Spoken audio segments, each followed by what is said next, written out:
Hey guys, welcome back. Please hit the like and subscribe buttons, and let's get straight into it. Am I the idiot for kicking out my fiancé after catching him in bed with my best friend?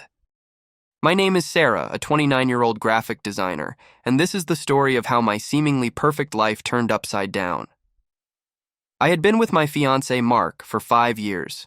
We met in college, and our relationship had always been one of mutual respect and deep love.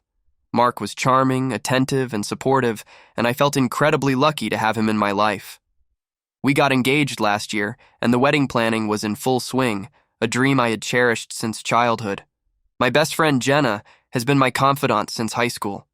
We shared everything, from our deepest secrets to our mundane daily experiences.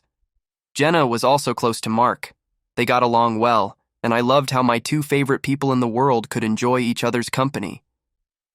It was Jenna who helped me through the stresses of wedding planning, offering both emotional support and practical help. Our apartment, where Mark and I lived, was often a hub of activity, with friends coming and going. Jenna was a frequent visitor, sometimes staying over if it got too late.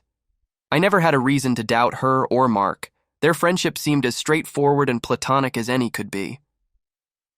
However, about a month before the wedding, things started to change subtly. Mark became more distant, his usual affectionate demeanor replaced by a quiet, almost secretive nature. Jenna, too, seemed different, more hesitant around me, as if she was holding something back. I attributed these changes to pre-wedding jitters and the stress of our upcoming nuptials. Then came the day that shattered everything. I returned home early from a business trip, excited to surprise Mark. But the surprise was mine when I walked into our bedroom to find Mark and Jenna together, in a way that left no room for doubt about the nature of their relationship. The discovery was like a physical blow, leaving me reeling with a sense of betrayal so profound it upended my world.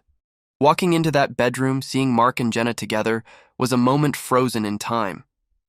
The shock was so intense that for a few seconds I couldn't move, couldn't breathe. They scrambled apart, their expressions a mix of shock, guilt, and fear.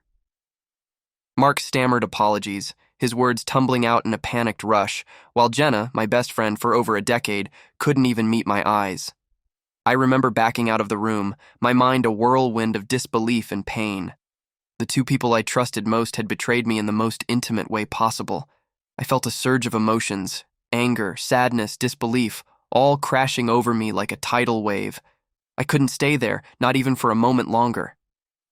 I grabbed my bag and left the apartment, my heart pounding in my ears.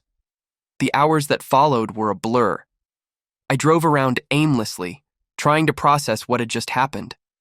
My phone was inundated with calls and messages from both Mark and Jenna, but I couldn't bring myself to answer.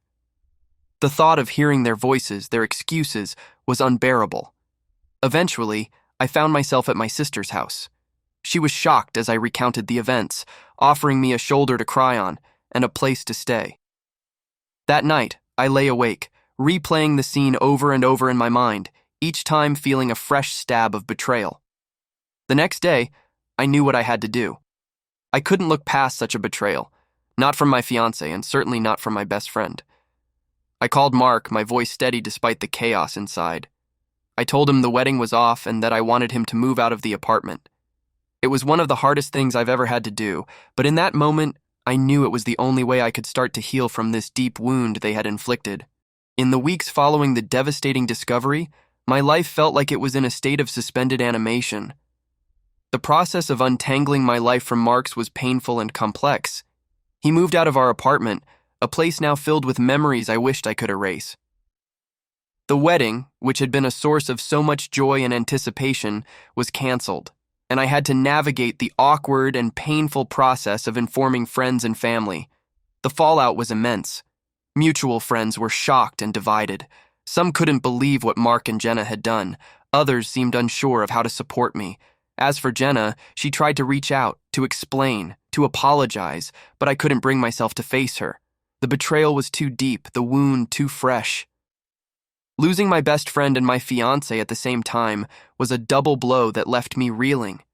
I sought therapy to help process the whirlwind of emotions I was experiencing. The sessions were tough, often leaving me emotionally drained, but they were also a lifeline. helping me to understand and work through my feelings of betrayal, anger, and grief. Slowly, I began to piece myself back together. The experience also brought unexpected positives. My relationship with my sister grew stronger as she supported me through this ordeal. Old friends reached out, and I formed new connections with people who had been through similar experiences. Their support was invaluable, helping me to feel less alone in my pain. Now, several months later, I am still healing, but I am also rediscovering my strength and independence. The betrayal I experienced was a harsh lesson in trust and vulnerability, but it also taught me about resilience and the importance of self-care. I am learning to trust again, to open my heart, but this time with a bit more caution and a lot more self-awareness. The journey isn't easy, but I am determined to emerge from this stronger and wiser. So, what do you guys think? Are they the idiot? Remember to leave your thoughts and opinions in the comments. See ya.